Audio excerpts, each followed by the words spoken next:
Hello everyone, welcome to Debpuja's lifestyle. চলো আজ তোমাদের সাথে শেয়ার করি healthy and tasty veg sandwich বানানোর রেসিপি। ভেজ স্যান্ডউইচ বানানোর জন্য আমরা যেই উপকরণগুলি প্রথমে ব্যবহার করব, চলো সেগুলি তোমাদের সাথে একে একে দেখিয়ে দিই। ভেজ স্যান্ডউইচ বানানোর জন্য আমি প্রথমেই ব্যবহার করেছি আটার পাউরুটি। তোমরা চাইলে ময়দার পাউরুটিও ব্যবহার করতে পারো।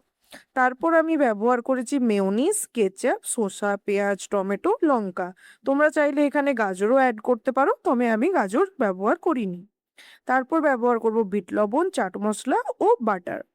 প্রথমে আমরা ব্রেডটার উপরে মেয়োনিজ, কেচাপ ভালোভাবে স্প্রেড করে নেব। তার উপরে একে একে কেটে রাখা শসা, পেঁয়াজ, টমেটো, লঙ্কা দিয়ে দেবো। ওপর থেকে বিট নুন ও চাট মশলা ছড়িয়ে দেব। এরপর আরেকটি ব্রেডের স্লাইস নিয়ে তাতেও ভালো করে মেয়োনিজ, কেচাপ স্প্রেড করে নেব। ব্রেডের ওপরে তারপর ব্রেডটার ওপরে ভালো করে চাপা দিয়ে দেবো। এরপর তোমরা চাইলে এটাকে স্যান্ডউইচ মেকারে দিয়েও বানাতে পারো, তাতে আরও ভালো স্যান্ডউইচটি তৈরি হবে। তবে আমি এখানে স্যান্ডউইচ মেকার ব্যবহার করিনি, আমি ব্যবহার করেছি তাওয়া।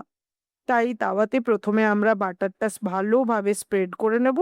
তারপর একে একে স্যান্ডউইচটা রেডি করে রাখা স্যান্ডউইচটা তার উপরে দিয়ে দেব এবং দুই পাশ ভালো করে বাটার লাগিয়ে সেঁকে নেব। তাহলেই রেডি হয়ে যাবে গরম গরম healthy and tasty veg sandwich.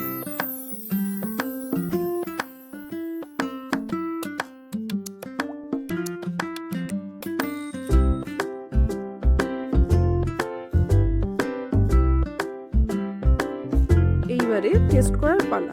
চলো তাহলে তোমাদের দাদার কাছ থেকে জেনে নিই কেমন হয়েছে।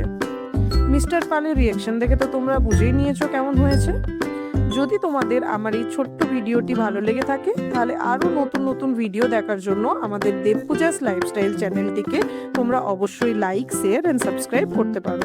Thank you.